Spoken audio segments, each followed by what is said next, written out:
and this is my first opportunity to grapple firsthand with new friends and colleagues at this university and at the Foreign Ministry and later in Istanbul, thinking about both regional politics, global politics in an era of change. There's so many things that we are concerned about as scholars of international relations, and today I'm going to focus on global power transitions and shifts in geopolitics. And in some ways, as I mentioned yesterday, Turkey is at the center of the world in many ways in this period of transition, with Ukraine to the north and Syria to the south and Iran to the east, and the world swirling around. We are in a period where countries like Turkey that are rising states, that are seeking a new position, new voice, are very much in play, very much in part of the drama of world politics. And I want to talk about that today. And as you'll see, I am trying to present a liberal perspective. And I know that my dear friend John Mearsheimer was here a year or two ago, and I would just say that everything that John told you is wrong, and so I am going to be here to correct his view. I'm going to be giving a liberal view, but it's actually a little bit more complicated than that, in that the great story of our time is a story of power transitions, and that is a story that realists think a lot about. And I want to play off of the realist view. I want to suggest that the problems that realists talk about are important problems, but that there are ways in which the world has moved beyond older dynamics of power politics, and there are opportunities for the global system to rise above the past and deal with problems of power in new ways. But we are asking big questions about world politics, about the shift in power and the rise of new states in the system. And obviously the most dramatic rise is the story of China. But everybody, I think everybody, whether you're a realist or a liberal or something else, a Marxist, a constructivist, a feminist, there is no doubt that you believe that power is shifting, that the system is changing, that states are rising and states are declining, that we were in a few years ago a period of unipolar dominance by one state, the U.S., but that has changed. We are moving from a unipolar to, many people would say, a multipolar system. An organization that I work with on occasion, the National Intelligence Council, which is a bureau in government in Washington that tries to study change, study the big picture. Its last publication, called Global Trends, depicted the world moving towards multipolarity. And I don't quite buy that, but it is a story of change. Certainly we aren't in the old world of unipolarity or the Cold War of bipolarity. We're in something new, and that's what makes it very interesting. So there are different ways you can capture this notion of change. I find this particular graph very interesting. It's very long-term. It starts really 1,000 years AD, and it's really a picture of where the economic center of gravity was in the world. And while 1000 AD sounds a little bit like the center of gravity was somewhere around Persia, that isn't quite true. It was very level, the world was, and there was China, which was a dominant economy, India and Europe, there were different centers, but it was very horizontal world of economic activity, agrarian activity mostly. But then we start to see, partly because, and actually mostly because of the British Industrial Revolution, English Industrial Revolution, you start to see the movement of economic activity going towards the West, towards Western Europe.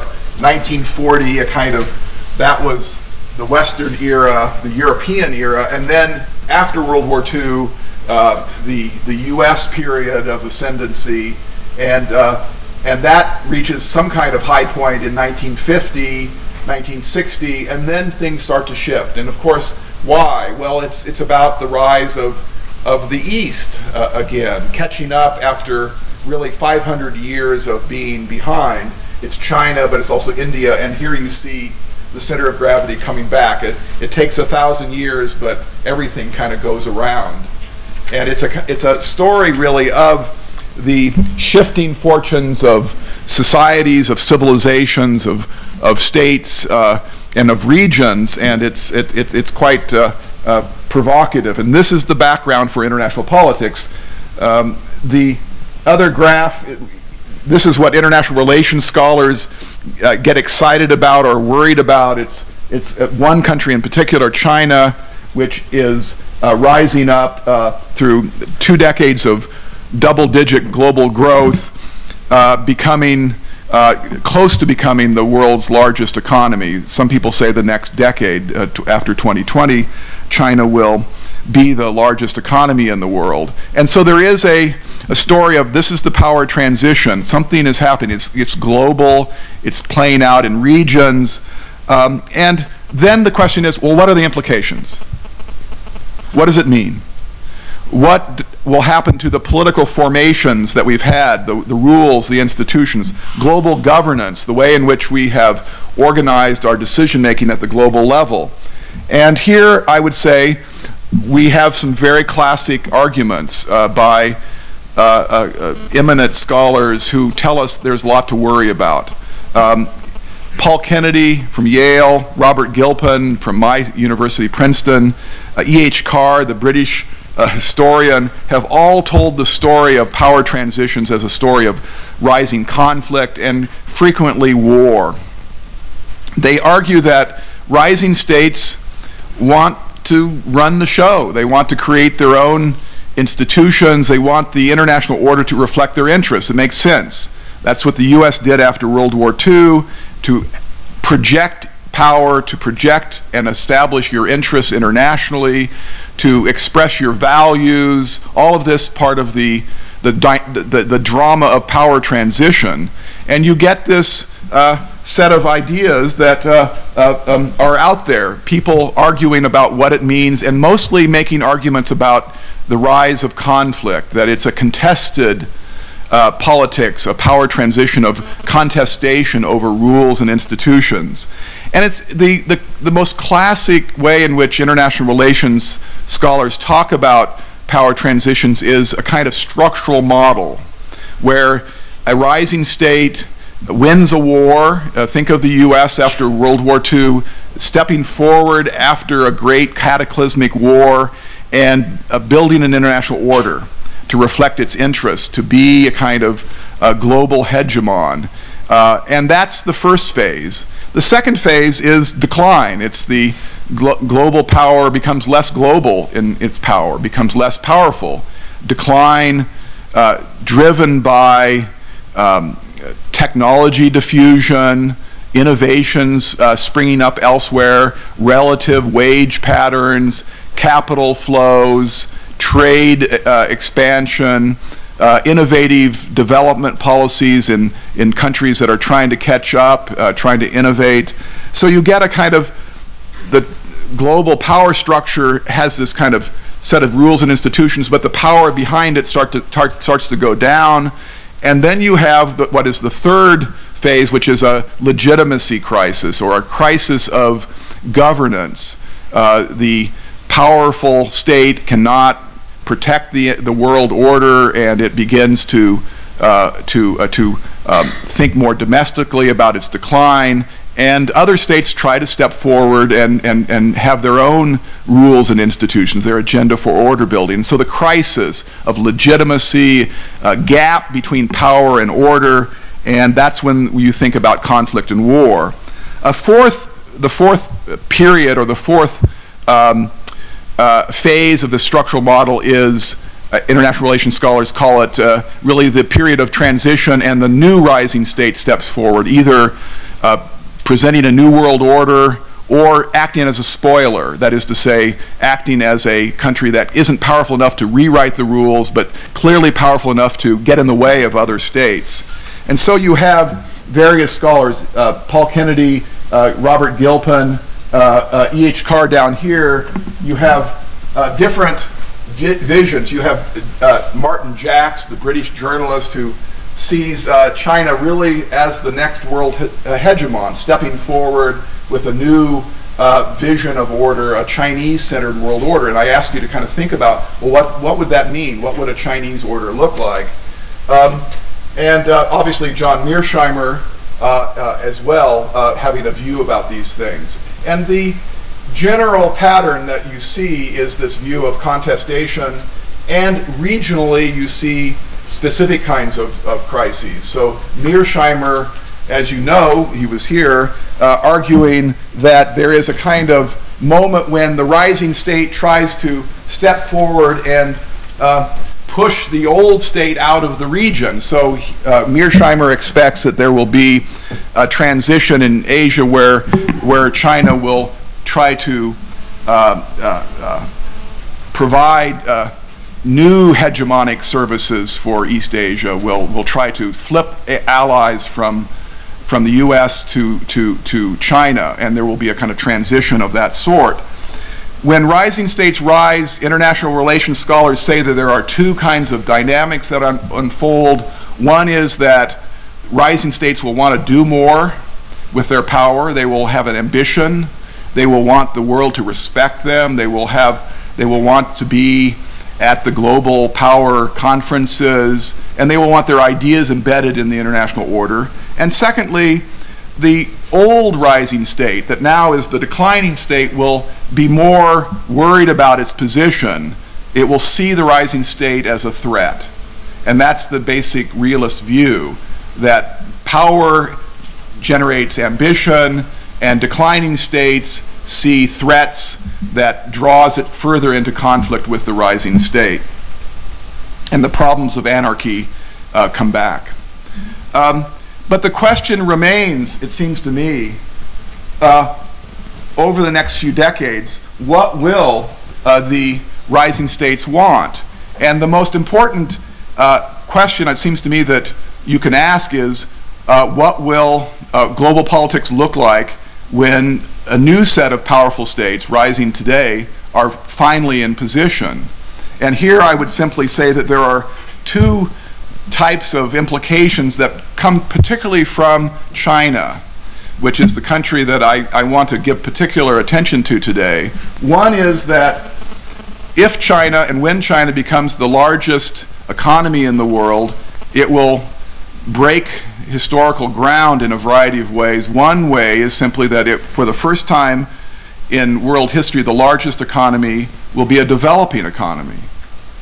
Will be an economy that's not the leading economy in terms of wealth or technological advance or per capita income. Britain was, the US was in its time, but when China becomes the largest economy, it's going to be still a developing economy. And that's something to think about, because what does that mean China will want to do in the world if it's not the lead state in terms of trade and labor productivity and technological innovation? How will it think about its power when it's not a developed vanguard economy? And it will clearly, it seems to me, bring different values, different agendas to the table. The second new thing that's going to occur when China becomes the largest economy is that it will be the first non-Western economy in 500 years to be the leading economy. And that too is something to think about, because there you have an Asian country taking over the lead position after 500 years of Western dominance. And what does that bring to the table? What cultural and ideological ideas will China, as the leading state, bring to the table? Are there non-Western ideas that are consequential for global order? But to kind of summarize my point, I would simply say that whatever happens, we are watching a kind of slow motion democratic revolution worldwide, where more people in more places, east and west, south, north, are going to have some view about global order. It's not going to be something that is done in Brussels or Washington or the old Western capitals. There are going to be more societies that are going to want to have their views represented. And that's, in some sense, that's the most basic thing I think we know about the future. We know that this power transition is going to be a participatory one where a lot of different cultures and societies and peoples, and a lot of societies and peoples that were on the downside of history for so many centuries, that were, think about Brazil and India, post-colonial societies that were the recipients of Western imperialism for centuries, now having a voice. And how does that kind of post-imperial, post-colonial vision of the world make its way onto the global stage? So this is something that I think we have to keep in mind. The other general point that I hope will help orient us today is to think about ways in which rising states might want to contest the old order. And that's really what we see, contestation over the old order by rising states. And it seems to me there are three major ways in which rising states may clash with the old states. The first one is, this is Mearsheimer, this is the realist vision.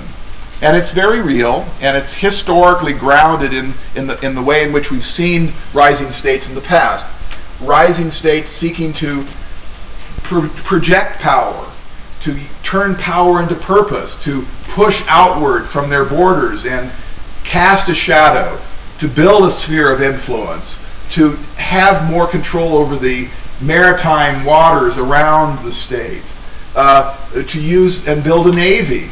At some point in the 21st century, China's going to have the first or second largest navy in the world. They're already looking, and it's a long game, it's a long process, but they are in the process of having a world-class navy. They're not there yet. They're very inferior. The Japanese have a much better navy than the Chinese. The Japanese have a fabulous navy. They're one of the most highly regarded navies in the world. It's kind of a best-kept secret, but they are a very sophisticated naval power all the way from the 19th century onward. So that's one kind of clash. It's what you see in the South China Sea. It's what you see in the East China Sea. It's between Japan and China. The U.S. is clearly finding itself drawn into Asia as a counterweight to the rise of China. That's power goals creating contestation. The second type of clash is ideological and value-driven. And this is really what I was talking about when I was raising the issue of China as the first non-Western world power to have the largest economy, if that's what happens in the next decade. Old ideologies and values are replaced by new ideologies and values pushed forward by the rising states that have a very different value structure. This is a type of struggle over the norms and the values of the international order. I'm going to suggest that this is not what we're seeing today, that this is not the core story of power transitions today, that there is power struggle, and there is more than value struggle. There's a struggle that I'm going to call a struggle over authority. It's a struggle over who gets a seat at the table, who gets to have the rights and privileges of being a great power. It's the shifting of the composition of the political hierarchy. It's not a change of the international order. It's a change of who's kind of the pecking order, who's at the top and who's in the middle and all of that. That's a struggle that's definitely going on, a struggle of authority over replacing American hegemony with something new, but not necessarily a struggle over what I'll call a liberal order. And indeed, I'm going to try to argue yet another book. This is one I really like, the one I wrote. Liberal Leviathan, a slightly provocative title, kind of waving a red flag for people to argue with me about the U.S. as a kind of global power for the second half of the 20th century. The book was really about, well, what did it do? And there's a good story, there's a bad story, there's the dark side, the light side, and all of that. This painting is by a 1920s American impressionist painting, Child Haslam, who was painting. This is on flags right after World War I on Fifth Avenue in New York City. This painting is in the Princeton University Art Museum, but the sister painting, almost exactly like it, is hanging in the Oval Office in the White House. And when you see Barack Obama sitting at his desk in the Oval Office, if the camera is wide enough, you'll see a painting on his left when you're looking at him. It's this painting. So my idea is, when he goes into a bookstore, he sees my book, he said, Michelle, let's buy that book. I know that, So we'll see. But my thesis, partly reflected in that book, is that there is more of a kind of liberal story of not just a realist story of rise and decline in the 21st century. That in some sense the most striking feature of today's global power transition is that rising states, China, but also Brazil, India, Korea, Turkey, Mexico, South Africa, a rising group of states are rising up within rather than around the rules and institutions created over the last 60 years. Put differently, that the rise of a new generation of states with more power, not necessarily superpower reach, but with regional and global influence increasingly, are constituencies for liberal international order, by which I mean openness of the system and at least loosely rule-based or multilateral. So in this sense, the constituencies for a liberal international order are constituencies for an order that is not based on empire, not based on blocks, not based on closed regions, not based on narrow spheres of influence, despite Putin's best efforts to reconstitute, as some might argue, a kind of Russian sphere. And we can talk about Russia in the question and answer, but for me, when we hear people say what Putin is doing in Ukraine is a 19th century kind of act of geopolitics, they're in some sense saying that they don't want to go back to that is an older style logic, and we are now in a different world where we enshrine openness and, loosely at least, rule-based, agreed-upon, consensual international rules and institutions that manage this openness. The struggle today is, I argue, is about authority, about a voice, about who gets to sit at the table, about revising the political hierarchy, but it's not about rival models of modernity. China and Russia don't have that. And it's not even about rival ideologies of order, although Putin does have an ideology that is illiberal, but that is an outlier, as I will argue. I want to try to make good on that claim. I've just given you my argument. It's summarized here. And what I want to do is kind of basically talk about China in particular, but get to the broader class of rising states by saying, why do I argue that? Why do I argue that there is another era of liberal internationalism before us that will guide the international order even as we see these power transitions? And I think I've got about 5 different reasons, and this will be a very liberal kind of argument. The first one is, in some sense, the most important. It's an argument about the nature of the existing order. We'll call it the old order, and it's the order that has been around for 60 or 70 years. It's one that we still live in today. It came forward in the mid-20th century after the convulsive, the most violent, destructive war in human history, and the shift in power was more dramatic than any that we've seen before. And there was a kind of new type of order, a novel kind of order that had all sorts of characteristics that we can talk about. I want to talk about 4 characteristics, but the main image I want to convey to you is that the realists among us who talk about the rise and decline of states and the rise and decline of order tend to kind of see, they follow the rising state up, and they say, okay, it's powerful now, what will it want to do? But they never talk about the old order that the rising state rises up and greets. So think of rising states rising up, they look up to see what the old order is, and what they see is different in each century. And what China sees, and what Brazil and India, the BRICS, and then what I'll call the next cohort of what middle states, which include Turkey and several other countries, is a order that is more formidable in both good and bad ways. That is to say, it has more incentives to get inside of it and more difficulties of trying to run around it. And the term I've used here is it's easy to join and hard to overturn. And so I put a lot of my chips on the table by saying that China in particular will have a hard time overturning this order, and quite frankly won't want to when it thinks about its interests other than acquiring greater authority. 4 characteristics I think are most important in capturing the old order that rising states face. The first one is, compared to other orders in world history, it's more integrative. Think about how countries have globbed onto it. Most in the first instance, I should say, Germany and Japan, which remarkably after World War II, almost like a dime, turned and became members of this system. They were occupied, but they became democracies, they integrated, and then Germany and Japan became the second and largest economies and part of this kind of structure.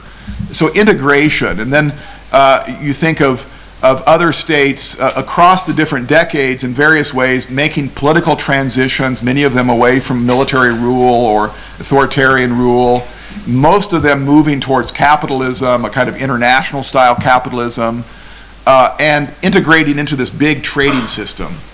We call it globalization, with people moving and corporations investing and trading and so forth. So integration, very important feature that has brought more countries into this system. Secondly, shared leadership.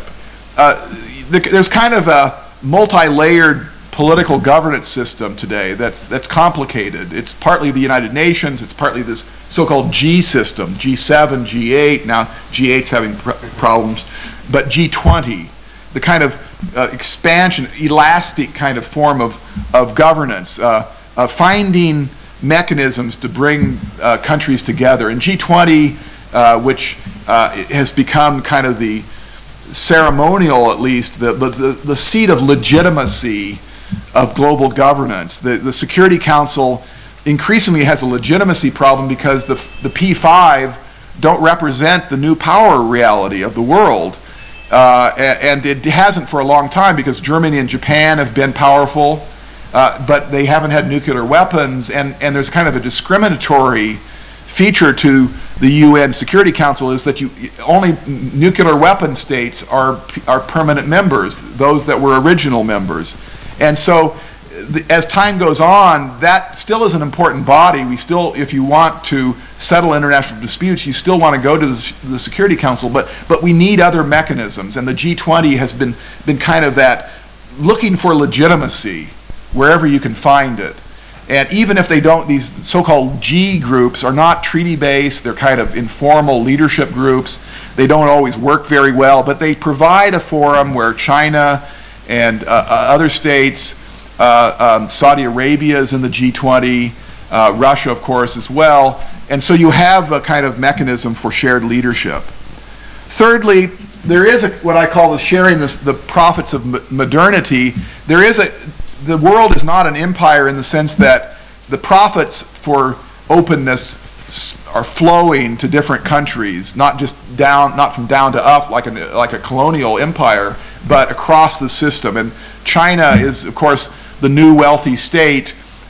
China, if you would travel the world, you see the new China. You see the tourists who are spending money because they've made fabulous amounts of money, and the kind of rising middle class in China. It's true of India and other countries as well. So this kind of sense of economic spreading of the wealth, that is partly basically because we live in an international capitalist system, and capitalism is transnational, and it moves around very quickly, and so it spreads the economic benefits.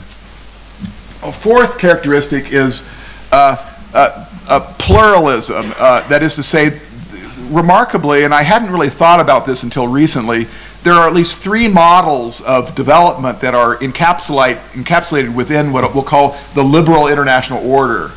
And one is, in some sense, the most controversial, the laissez-faire, or the neoliberal model, which America and Britain in the era of Reagan and Thatcher, and then Larry Summers and Robert Rubin in the Clinton years, and onward. There's still a little bit of the Washington Consensus. It's a very deregulation, privatization, market fundamentalism kind of vision of the relationship between states and markets.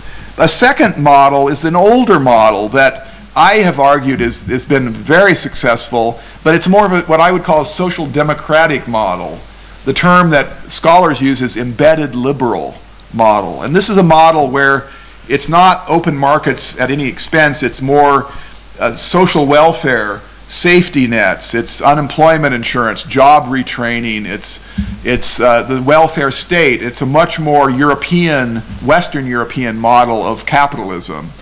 And then a third model, which would be a kind of state-led development model, which you see in East Asia, starting with Japan, the kind of state, the MITI, remember the MITI, the Ministry of International Trade and Industry, and of South Korea, state-led, very technocratic, bureaucratic-driven modernization strategy.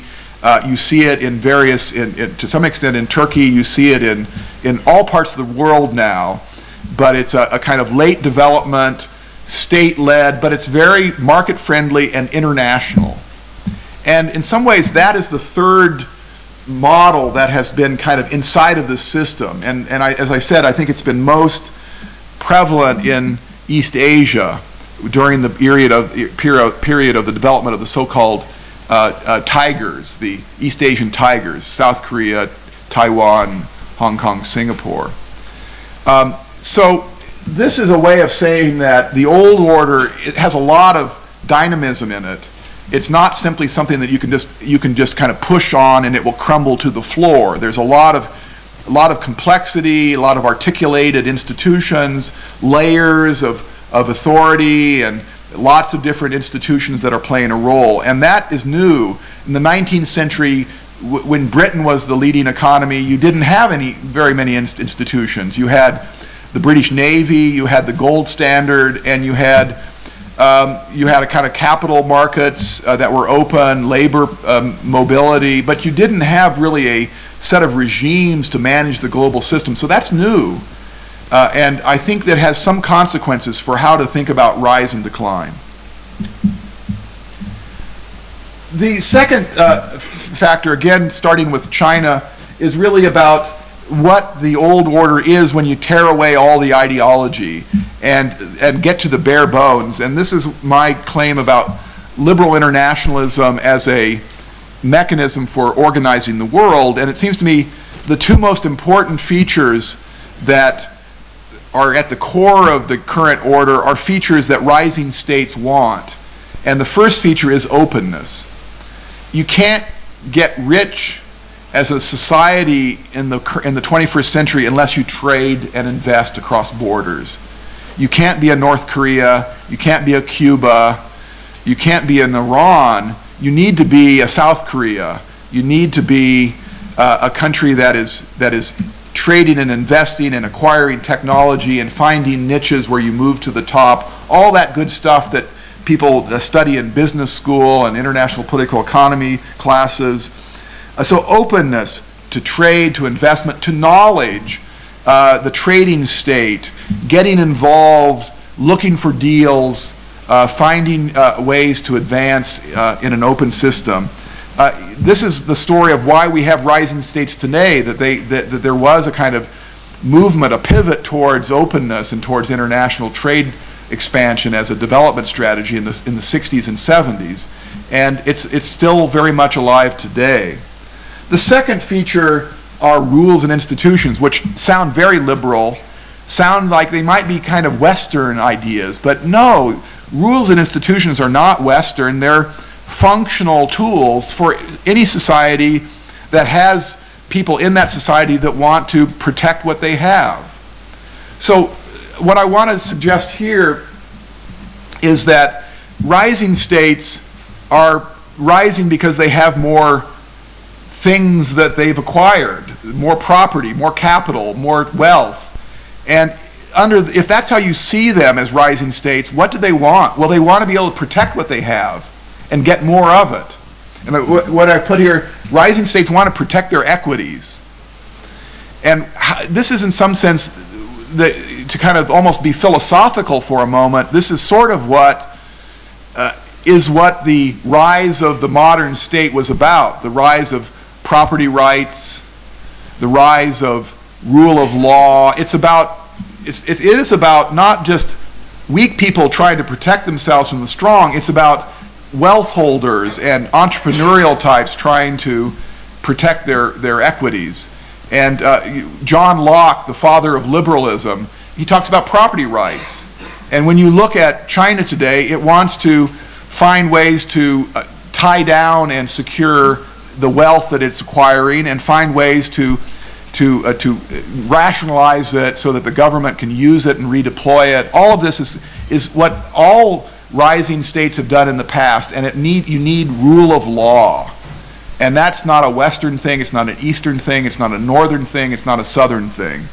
So I want to try to redefine what liberalism is to some extent. It's really about rules that protect people's interests.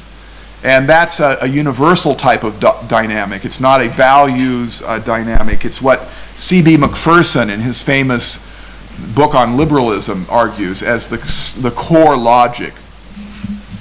So China and other rising states are not a bloc. This is another important feature of the system that I think is very important to keep in mind, and that is that for there to be a kind of new world order, it seems to me that you're going to need to have not just China, but a kind of new counter-hegemonic bloc.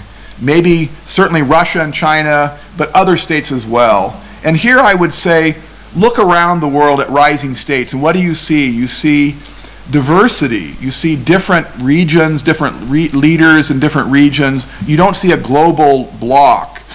Almost all are capitalist. Most of these rising states are democratic. They have different geopolitical interests, energy, trade, regionalism, security. They have different agendas. Think about Brazil. Brazil and China, that's a very interesting dynamic. They're two of the BRICS. It's the B and the C. You wouldn't have BRICS without the B and the C. You'd have, what, IS or something. You wouldn't be able to even pronounce it, at least I wouldn't. Brazil is more of it has a very ambivalent view of China. If you travel in Brazil, you get a feel for the sense that, yes, China is a fellow BRIC member, but it's also, in some sense, the source of a certain slow de-industrialization of Brazil. There's a new kind of discourse in Brazil about the new kind of neo-colonialism. It's Chinese investment taking resources out of Brazil, but also taking some of the old industry out of Brazil. And you see when finance ministers come to Brasilia, the U.S. finance minister 2 years ago, Brazil and the U.S. issued a statement criticizing Chinese currency policy. So there's a lot of different views when the U.S. and Brazil get together, and there's a problem between the U.S. and Brazil. There has been a kind of grievance of that goes way back, of course, but more recently the NSA spying system, all of that has created a real cold shoulder kind of relationship. But Obama, when he was in Brasilia, he met with Dilma, and I have it on good authority that he asked Dilma, what is your agenda? And Dilma said, my agenda is infrastructure, clean energy, education, and science and technology. And Obama looked at her and said, well, that's my agenda. You know, we're trying to do the same thing. And if you think about rising and declining states, they're all troubled democracies that have rising populations that are asking for more, that are getting a government that isn't fully performing well. There's a lot of debt. There are social safety net issues, an aging population that you can't cover their pensions. There's the energy problem that everybody's experiencing. And so, in some sense, we're in the 21st century, and we're in a century where world politics is the problems of democracy for a large number of countries, East and West, North and South. And for me, that tells us that not that to be optimistic about the future, but the problems are not geopolitics in the 19th century sense. They're not realist problems. They're problems of how do we get our societies to function? How do we get the garbage to be picked up? How do we get our waters to be made cleaner? And how do we get our children to be schooled? So those are functional problems that are not cultural or regional problems. They're global problems. And so I think that there's not a block here that is going to coalesce around China. If there were, I think my argument starts to break down a little bit. The fourth issue is really about a broader set of dynamics that I tried to foreshadow earlier, and that is that even the idea of BRICS is a misleading optic for looking at the world. That rather than look at the rise of China or the rise of BRICS and how they are attempting to turn the old order on its head, what you probably should look at is the rise of a broader set of countries that I will call, and since I've been at Oxford this year, I've been using this term because it sort of came to me when I was at the British Academy in the fall, a kind of global middle class. And I don't mean that in the economic sense of global middle class that runs across the world, but state middle class. That is to say, middle powers, what we used to call middle powers, which include the old middle powers, Canada and Australia. But a broader set of countries, India and Brazil, Mexico, Indonesia, South Korea, Turkey, and then Australia and Canada. And these states are similar in one respect in that they are seeking more voice inside of the region and globally.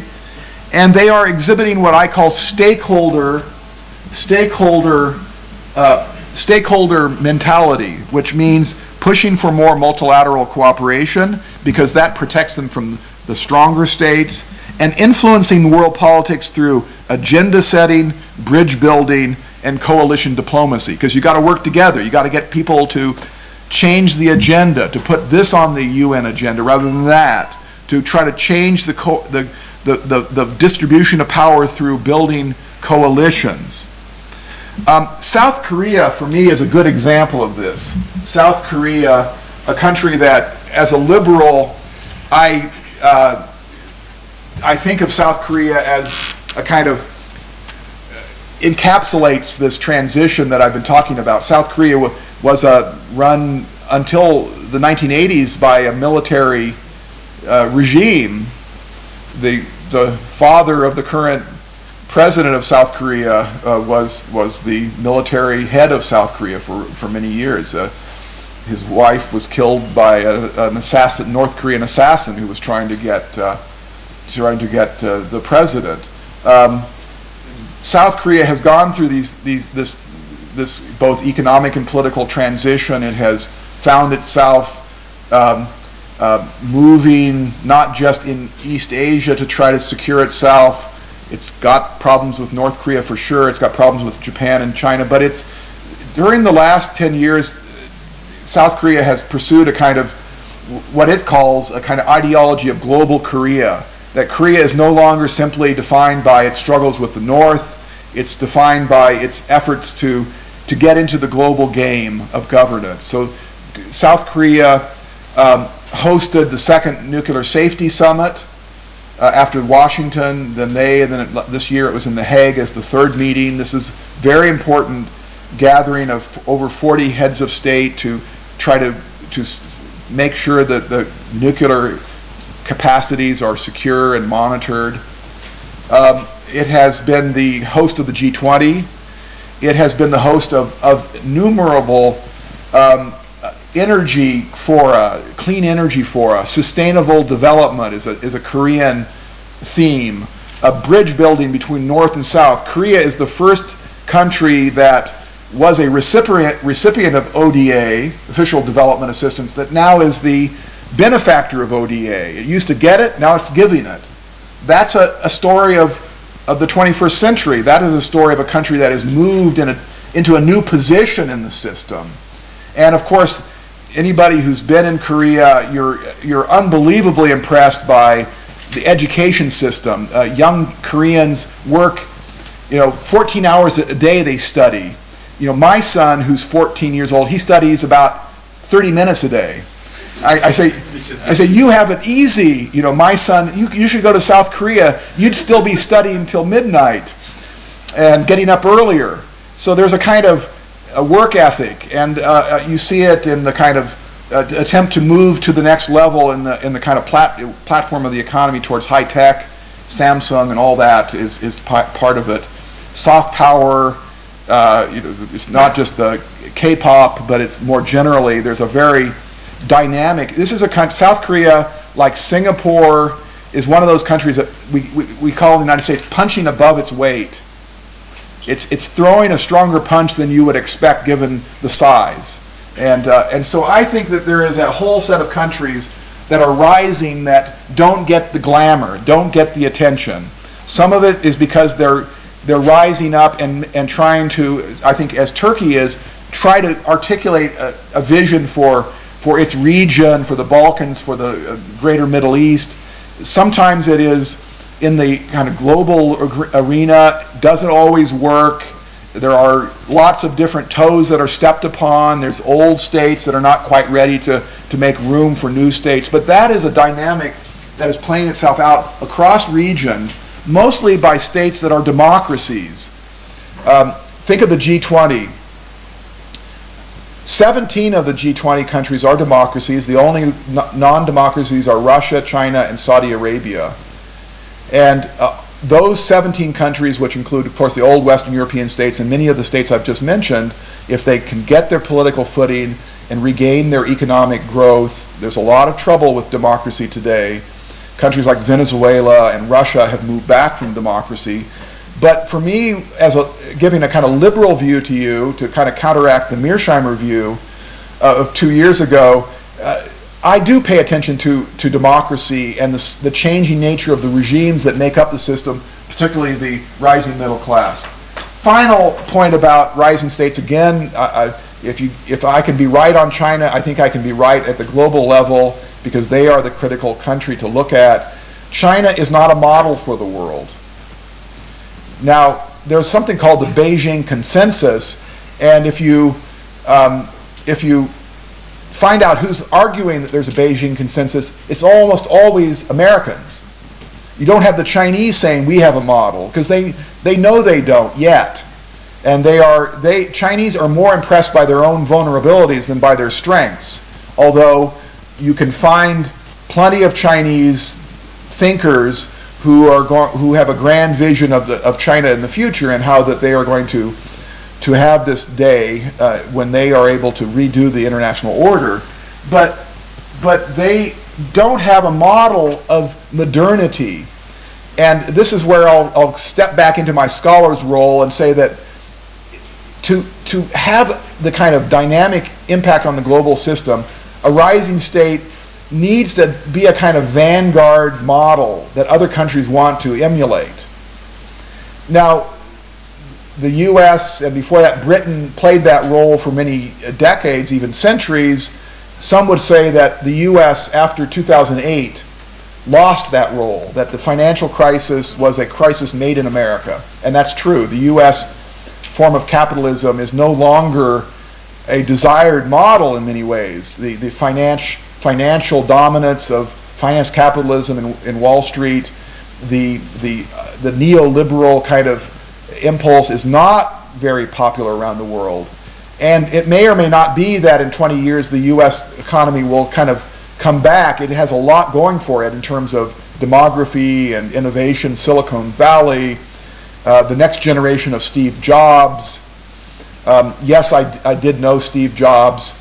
He visited me at Princeton. He wanted to use my office, and I had an IBM. So I said, oh, sorry, no Apple.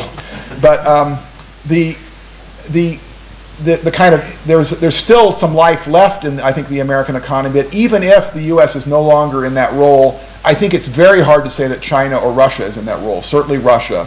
So if you aren't a new model of modernity, it's going to be very hard for you to have this kind of sweeping impact on the world.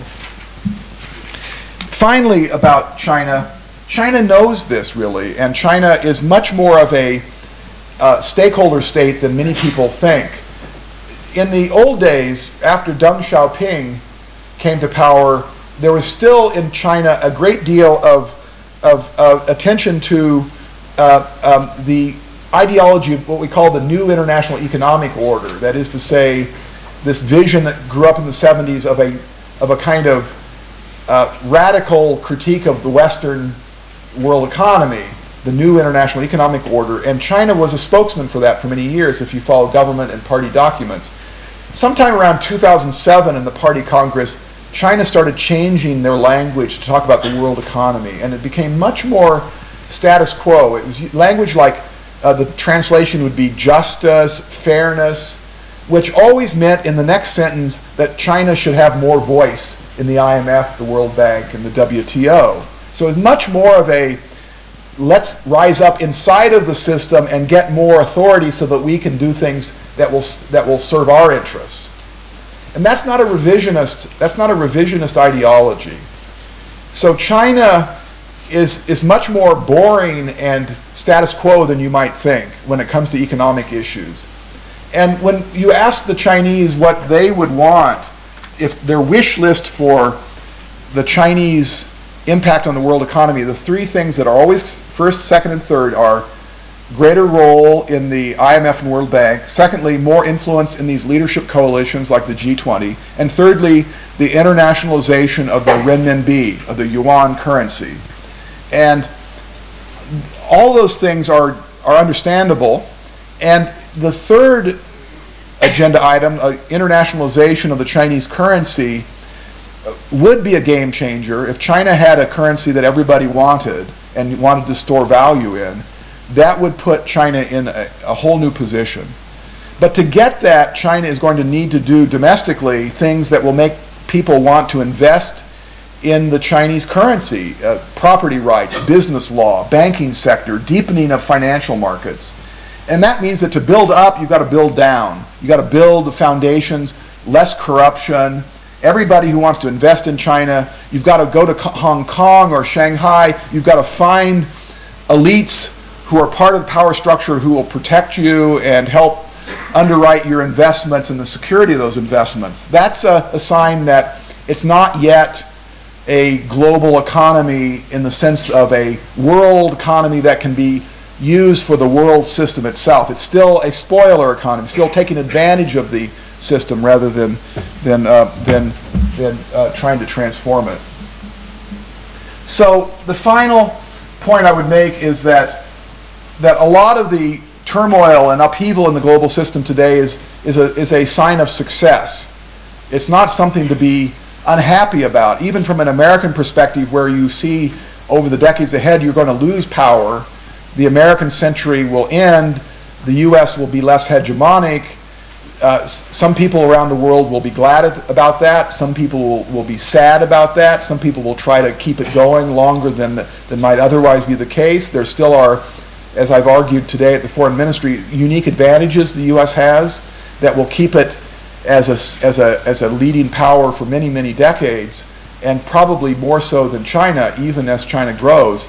But it's going to be a more democratic world order, and that is a sign of a success. If you build an international order that's open and loosely rule-based, that what I've described as liberal internationalism, you should expect states to rise up.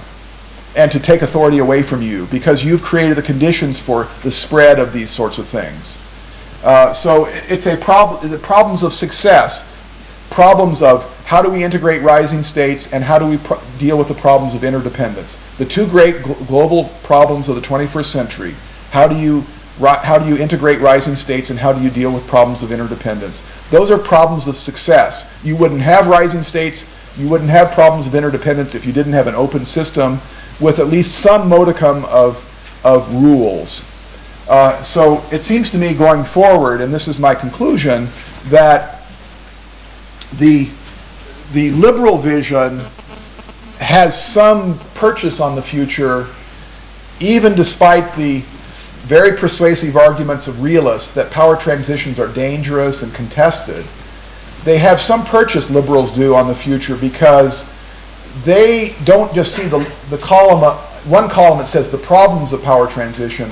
They see the incentives of stakeholders in an interdependent world, rising problems and opportunities of interdependence, economic interdependence, security interdependence, that the solutions to the problems that we have today can't be national solutions. They have to be international solutions. Or to use a little bumper sticker of mine, you can't be secure alone, you can only be secure together. And it seems to me that if that is true, that there will be a new generation of liberal internationalists that won't necessarily speak English and won't live in America or Western Europe, but will be all over the world, including in China, where they already exist, although they keep their heads down.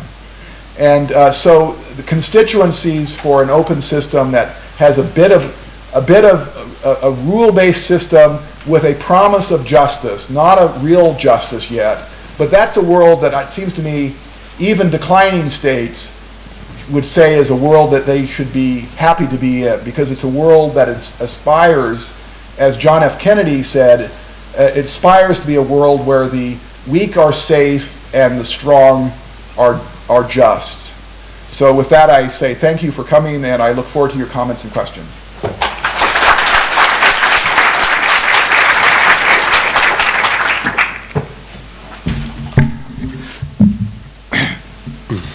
Now we have almost 25 minutes for Q&A session, and we have a mobile microphone, I guess. Okay. Would you mind directing all questions? Or should I pick? Yeah, okay. Okay, please, sir. And just give us your name and maybe where you're. I'm Dr. Barışala from American University in Istanbul.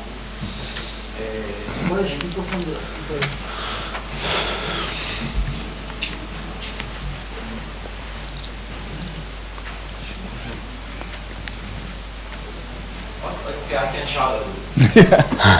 I think that I can hear you. So. Professor, I jotted down some notes while you were presenting.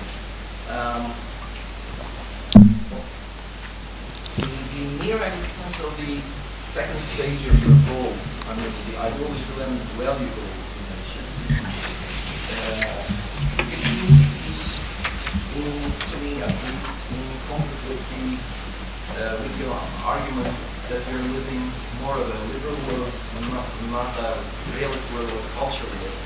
Because you said it's more about democracy and the domestic office approach, how to make it, how to make our societies function better. Yet, even between liberal democracies, between Europe and the United States, we see different versions of democracies and how to debate it, discussions, and let alone the illiberal democracies or China or the Russian policies. And in Europe and United States, when they're between a rock and a hard place, they forget about democracy most of the time because they feel the need to do what they need to do, as the national security strategies most of the United States say, you know, better than me. So, not in the 19th century style, but people, the realist concerns dress up differently and in a new form, maybe in a new way, underlie the tenets of liberal world that you presented. In that sense, I mean, I think, don't you think, epistemologically, realism and liberalism are like father and like son. So it's not that easy to refute Mearsheimer, maybe, not at all points. I mean, myself, I'm kind of followed with your presentation, but this is the first one, and I know I had a long question on the presentation. One sentence, second question. What is given this framework, what does the liberal outlook say about Putin, Georgia case, and the recent Ukraine? Because all you present is it's beautiful, okay, but there is no mention of international order enforcement strategies, the choices, the strategic factors. How do we do that? Those are great questions, very challenging questions, and I guess what I can start with the kind of more philosophical version of the question and try to gauge it.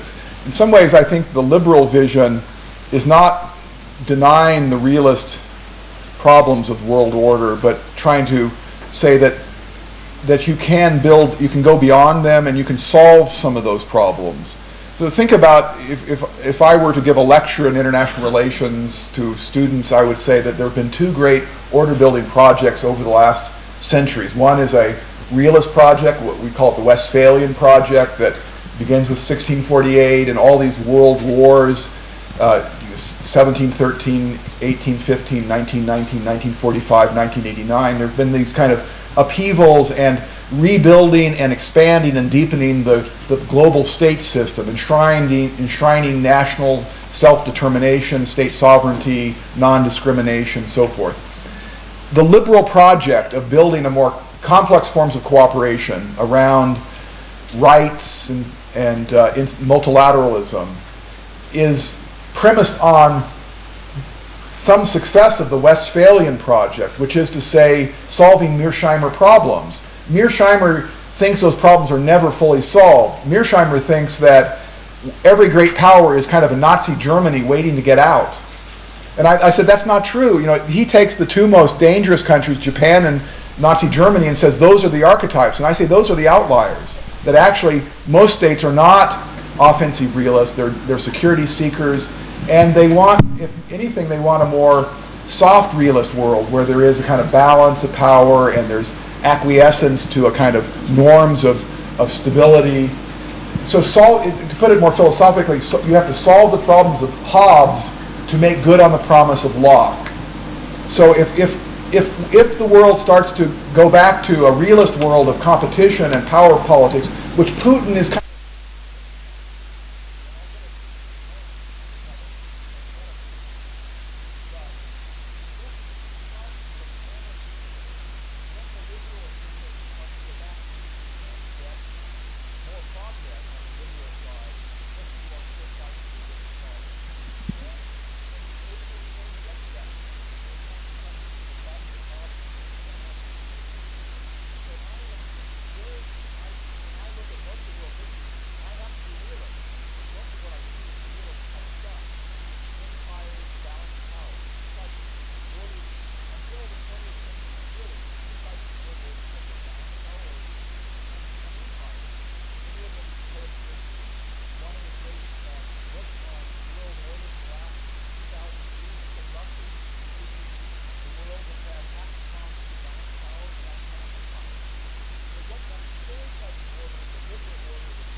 you can't go back into history and use it to explain a lot of stuff. And it's precarious. And almost all liberalism is a kind of dirty liberalism in the sense that it's hypocritical and you're trying to often do the second best. it's not trying to make a perfect world, it's trying to get the best you can in an imperfect world. You're often forced with these very, very dangerous and difficult decisions. Do you try to push democracy on countries that may not want it, or that may produce democracy for the first election and then no democracy for the second and third? So there are all these different situations. Look at the way the U.S. struggled with Egypt. There was no happy policy for Egypt. What do? I think you try to support elected leaders, and you say that in the end, if you're in favor of democracy, you should be in favor of whatever party or people gets elected by democracy.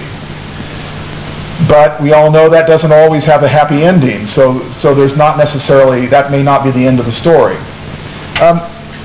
So liberalism is trying to, as Kennedy said, bend history. It's a practical kind of internationalism of finding ways where you can get agreements, where you can establish systems where we can solve problems. And we do know that great powers can develop stable relationships. We have concepts such as restraint and accommodation and balance. From the Congress of Vienna in 1815 and onward, great powers have found ways to solve their differences. Russia, Putin, is clearly unhappy with the West and is not a liberal internationalist by any means. He is a kind of 19th century leader in a 21st century world, and the world is saying, wow, this is not right. And you can do that in your own backyard, on the borders with peoples who you can in some sense use a kind of irredentist strategy of fomenting unrest in Russian-speaking zones and then try to use that as an excuse for intervention or intimidate or build a sphere of influence. That's a very old notion. And he supports, and they support him, built on oil exports that are not going to last forever, and on a demographic society that is shrinking, that has one of the shortest mortality rates in the world, people dying early. It's a shrinking, it's not a rising power. If you look at Putin today, you cannot say this is the beginning of a new ideology of world order where Russia is waving the flag of the Russian Empire and a new system with Russia at the center of it. It is a weak and paranoid leader who we have to take seriously, and at the center of a country that deserves respect, but that deserves also our resistance as it tries to now take more slices of Ukraine, even as we speak. So I think it's a story of weakness, and it's a story that is not going to be a happy one for Putin or for Russia, even in the medium term.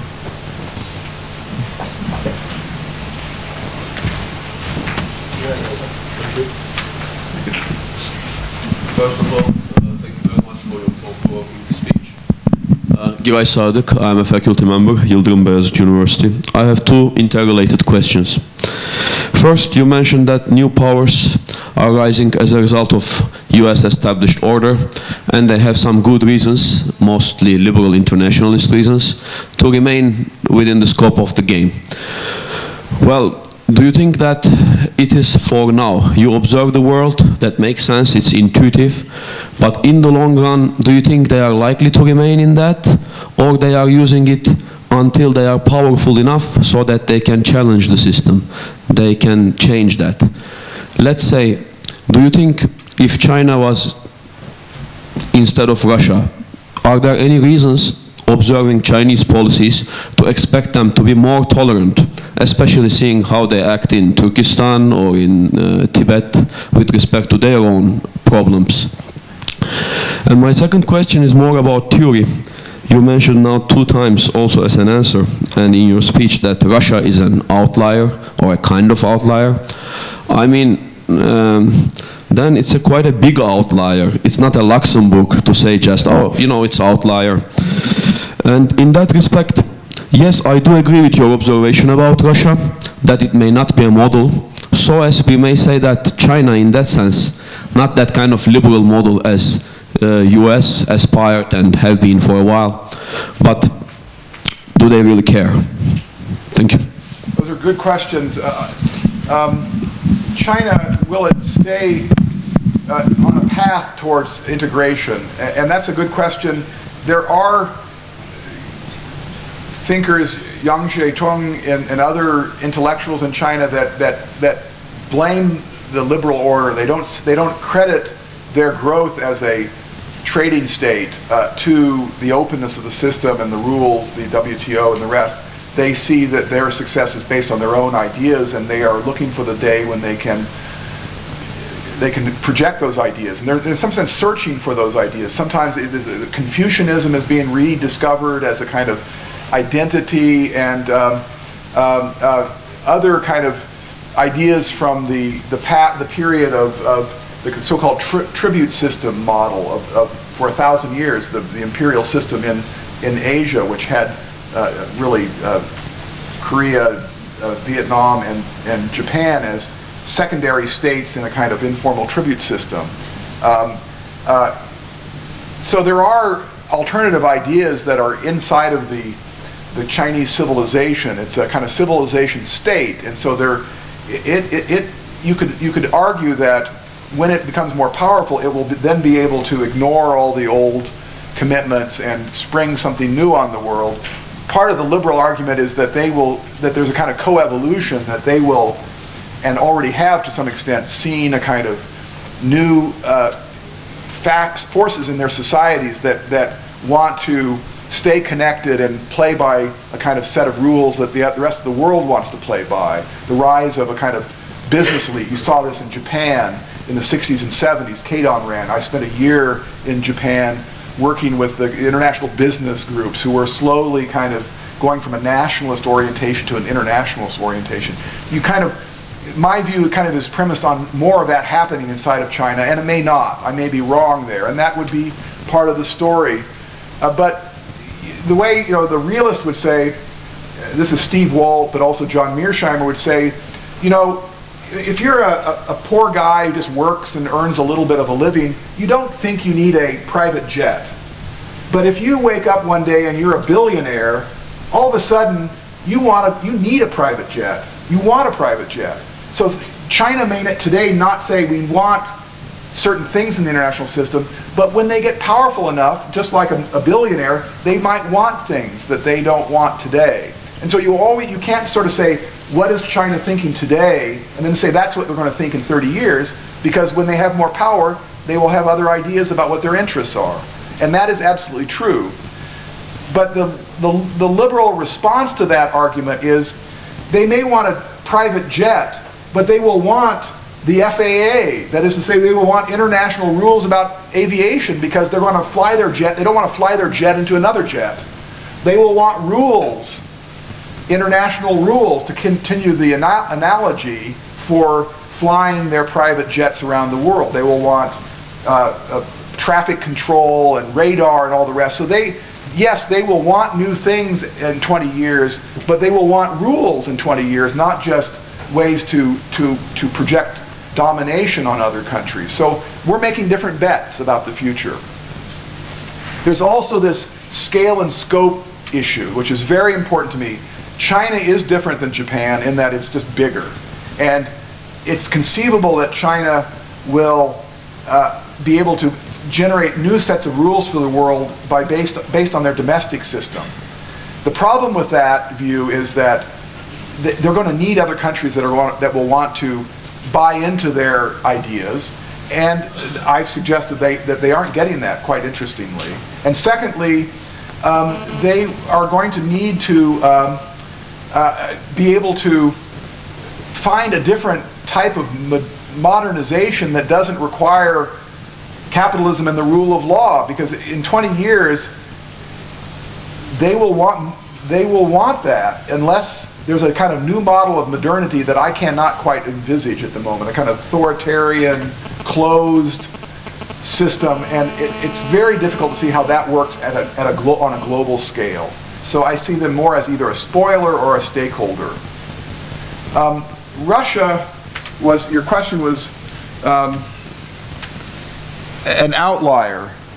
Is that right? You were too big to be an outlier. Russia is too big to be an outlier. That was my question. What do you think about it?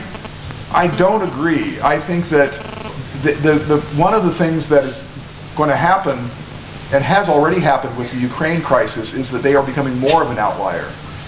Even China did not vote for them when that is to say, vote against the Ukrainian resolution in the General Assembly. Nor did Brazil or India. They abstained. The Americans are very angry because Israel didn't even show up. And that was like, how many times has America vetoed resolutions against Israel in the UN? And then the one time we needed Israel to vote for us, they didn't show up. Thanks a lot.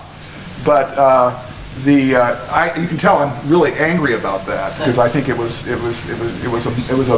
a moment that we will think about for a long time. But Russia is more isolated today. There's not going to be a G8 that they're going to be a member of. They've been disinvited. I do want to make one. I've been very tough on Russia today. I do think that the Western countries made a mistake with Russia at the end of the Cold War. There was a vision of what the world would look like that Gorbachev and Reagan had, which was a view of Russia as a big power that would be kind of equal to the other big powers and be focused on arms control and disarmament. And Russia collapsed after the Cold War and became it had an economy the size of Denmark. The economic transition failed, this kind of neoliberal model, which was a disaster. It sold off all these state assets to the oligarchs, created this very unequal system, which made it very difficult for democracy to last. And then the oil industry as the dominant industry, all of that has created a very unhappy environment for democracy and a very happy environment for Putinism. And it was partly NATO expansion, missile defense, and pipeline politics that are the grievances that Russia, even pre-Putin, before Putin was Putin, or Medvedev, let's say, his view, much more friendly to the West, much more we can do business, more transactional kind of leadership. Even there were grievances. And in some ways, while this is not an excuse for Putin, we helped make Putin possible by not finding more creative ways to bring Russia into a system that would be more fair and more legitimate from their perspective. Please, in the back. Last question. Last two questions, but quick ones. Yes, they got to be good ones, as they have been. Birger Tüfekçi from the Ministry of Foreign Affairs. Mr. Akınber, I would like to ask you, how would you define if I say, I find your arguments kind of utopic? Because as far as I know from your writings, you find NATO a successful institution. And when we look at NATO's structure, we will see almost all nations, almost all members carry same values, same cultural and political values. But you here try to create a new institutional system in which global order exists. So how can China manage this? Thank you. Utopia, but I'll definitely try to. One more. Right. Would you like? Yes, please. Why don't you? Actually, I was the one who. You were first. I'm sorry. Thank you. Thank you very much, Professor Akınber. I would like to take from your point on, you said rising states need to be a vanguard model that other states want to emulate, and I quote from you. My question is about this model. I would like to make references to John Locke and John Stuart Mill. The first one talks about the rights of life, liberty, and property, and the second one talks about progress, individualism, and individual liberties. I think these are the basis of the success and established powers of the old system. So about China and the other potential rising states, I could not hear much from you about domestic politics, political participation, and social media, which is now an informal channel of political participation. And last point is, you mentioned about global problems that these rising states are working on. And I would like to hear your take on the theory of risk society and reflexive modernity. Because right now we're in a different sociological period where we are now living with the adverse effects of capitalism. Right now, we need to focus more on the needs of individuals and protect our own societies. So I'd like to hear more on that. Thank you. Very good. On the first question, I am trying to, I'm trying to, there's kind of an idealism that I am drawn to, in the sense that in American debates about international relations, particularly in the not just the realists, but the neoconservatives that have been so powerful in American foreign policy making, I'm partly trying to remind people of aspects of the world that have worked and that can be built upon. And so in some sense, I accent the positive, as the old song goes. That is to say, I'm trying to abstract out of the system things that are innovations. The way in which France and Germany were able to compose their differences through the coal and steel community and create integration. The way in which Japan, in a kind of context of an alliance system, was able to regenerate its growth without becoming a militarized great power. The 20th century has had these kind of revolutions in international politics that realists don't identify and don't appreciate. So I'm kind of waving a flag and saying, look there, look here, look there. There are things that we can build on. It's not entirely a story of dog eat dog, and there is evolution, there is innovation, updating. It can fall apart, but it's not simply a rise and decline. It's not, as Hegel said, the owl of Minerva rises at dusk. That's a metaphorical way of saying that enlightenment comes at the very end after it's too late. It said, oh my God, if I would have known that at noon and not at the end of the day, I could have changed my behavior.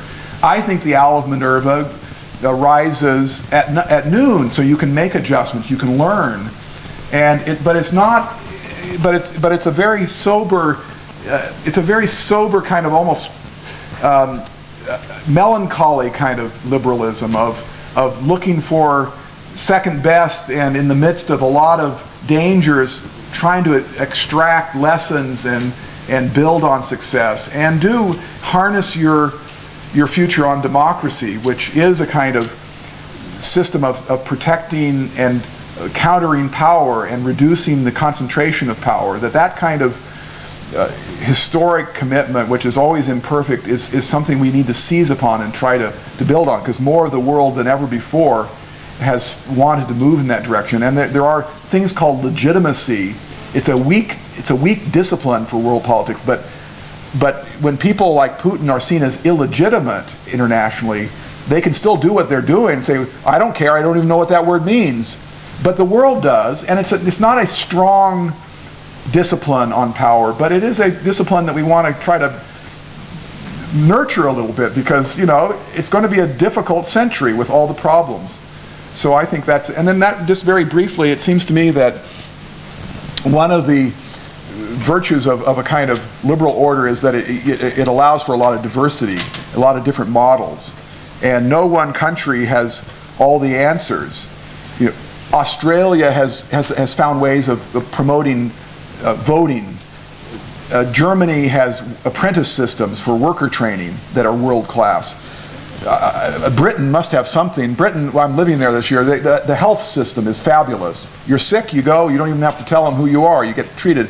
There are different countries with lots of different socio-economic systems that are first first in their class, so to speak. I've already spent a lot of time on South Korea, not North Korea, South Korea.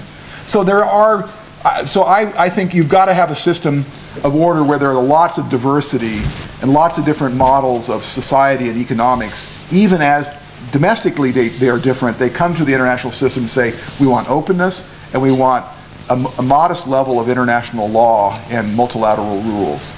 So that's how I would end it. Thank you very much, Professor. Please join me.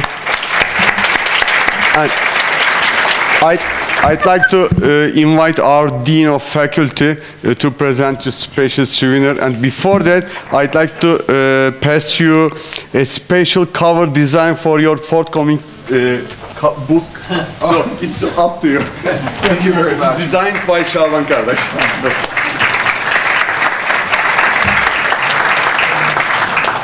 Thank you so much. Appreciate it. Thank you all. Well, thank you very much indeed. It was a great feast of thought for us and very inspiring. It's just a small remembrance from us.